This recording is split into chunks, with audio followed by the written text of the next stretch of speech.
Der Trailer sollte dir schon bekannt sein. In wenigen Tagen erscheint das große Update Into the Abyss für Grounded 2.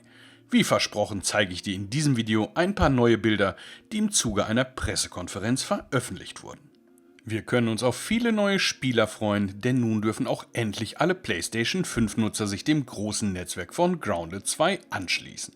Mit Into the Abyss auf in die Tiefsee wird es endlich die lang ersehnten Teiche geben, in denen unsere Teenager ihr Schwimmabzeichen machen können. Vor lauter Geschrumpftsein konnte man das ja nicht in der Schule absolvieren. Aber anders als im Schwimmbad lauern in diesen Teichen ganz andere Gefahren auf unsere jungen Schrumpflinge. Und es wird saure Teiche geben, in denen das Baden keine große Freude machen wird. Im letzten Infovideo, das ich dir unter dem i oben rechts und auf der Endcard verlinke, hatte ich schon einige Konzeptzeichnungen gezeigt, unter anderem auch dem vom Ölteich. Wenn du also noch mehr Infos zum neuen Update möchtest, dann schau dir gleich auch noch dieses Video an. Übrigens macht es total Sinn, wenn du kurz den Abo-Button drückst. Trotz Klausurphase in der Uni werde ich weiter Videos posten mit ganz vielen Tipps und Tricks rund um Grounded 2. Meine Vermutungen rund um den Baum wurden bestätigt. Das ist The Mountain, der mit einer Art Carrera-Bahn und anderen interessanten Ideen ausgestattet sein wird. Rund um diesen Baum sind verschiedene Teiche angeordnet, die aber nicht alle zum Schwimmen einladen. Weil die Teiche und damit das Wasser- und Schwimmsystem Einzug hält, gibt es auch neue Insekten, die unseren Teenagern nach dem Leben trachten und diesen zarten Happen als Beute ansehen. Es kommen aber auch alte bekannte Insekten zurück ins Spiel, die wir schon in Grounded 1 lieben oder hassen gelernt haben, und das mit neuen Fähigkeiten. Auf dem Bild, das ich schon mal im allerersten Infovideo gezeigt habe, auch das kannst du dir unter dem i oben rechts aufrufen, habe ich die Baumwanze, manche sagen auch grüne Schildwanze, schon erwähnt. Zudem sollen auch die Zecken wieder als neue Gegner an Land in den Garten Einzug halten.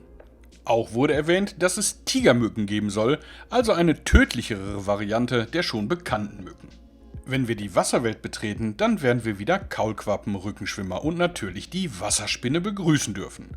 Auch kehrt der Wasserfloh zurück, allerdings deutlich verändert. Auf diesem Bild soll es sich um einen infizierten Wasserfloh handeln, was man an diesen roten, pilzartigen Blasen erkennen können soll. Gegenüber Grounded 1 wurde der aber ordentlich neu designt. Es sollen zahlreiche Schätze in den Teichen zu finden sein. Ein versunkenes Spielzeugboot wurde besonders hervorgehoben, was voll mit zahlreichen Schätzen sein soll. Allerdings soll es sich dort ein Toebiter, übersetzt ein Zehenbeißer, bequem gemacht haben. Du darfst dich also auf einen interessanten Unterwasserkampf einstellen, bei dem nicht nur deine Lungenkapazität auf die Probe gestellt wird. Offiziell heißt das Tier übrigens Riesenwanze und ist eng mit der Skorpionwanze verwandt. Mach dich also für ordentliche Giftattacken bereit. Mit der Unterwasserwelt kommt auch ein neues Reittier ins Spiel. Bislang hieß es immer, es wird ein reitbarer Toebiter sein. Auf dem Bild sieht es aber eher nach einem Rückenschwimmer aus. Oder vielleicht doch eine kleine Version des Toebiters? Auf jeden Fall soll man mit diesem amphibischen Tier sowohl unter Wasser als auch an Land unterwegs sein können, was dann doch für den Toebiter spricht. Wer mit der schweren Keuschuppenrüstung unterwegs ist, soll aber das Tier wegen Überladung nicht reiten können. Jetzt können auch Basen unter Wasser gebaut werden. Neue Wand- und Dachteile sollen besonders gut für den Unterwasserbau geeignet sein. Wie man das mit dem Sauerstoff macht und wie man eine Nacht unter Wasser schlafen kann, ist noch nicht so richtig ersichtlich. Ich habe was von einer Luftblase rund ums Bett gelesen, aber warten wir das mal ab. Zudem habe ich in dem letzten Infovideo auch schon den Diffusor gezeigt, der Sauerstoff unter Wasser erzeugen soll.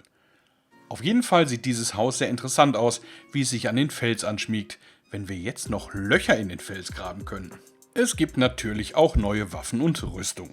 Wir haben schon den Dreizack und die Koi-Schuppenrüstung hier auf dem Bild gesehen. Aber auch die Armbrust dürfte für weiteren Spielspaß sorgen. An Land kommen jetzt die Seilrutschen zurück. Bislang deutet alles darauf hin, dass es sich um die einfachen Seilrutschen handelt, die nur in eine Richtung funktionieren. Im ersten Grounded gab es später auch die lausbetriebenen Seilrutschen, mit denen man bergauf rutschen konnte. Mal sehen, wann die in Grounded 2 eingebaut werden. Zudem soll das pneumatische Transportsystem irgendwie überarbeitet werden. Man sprach von einer Aufrüstung mit Komponenten und Wissenschaftspunkten, um die Schnellreise noch attraktiver zu machen. Auch hier fehlt es leider derzeit noch an genaueren Informationen. Die ORC-Angriffswellen werden überarbeitet. Wie schon in Grounded 1 sollen jetzt die Insekten eine Angriffswelle starten, wenn sie von dir genervt sind. Hast du zu viele von ihnen getötet, wollen sie mit verstärkten Vertretern und in Wellen deine Basen angreifen und dich so aus dem Garten vertreiben. Ich fand diese Wellen immer nervig, weil ich immer gerade etwas vorhatte, als diese verpeilten Insekten ihren Rachefeldzug gestartet haben. Aber wenigstens soll es dadurch auch besseren Loot geben. Hat dir das Video gefallen? Dann lass doch gerne einen Daumen rauf und gerne auch ein Abo da. Und ich wünsche dir jetzt noch viel Spaß bei Grounded 2.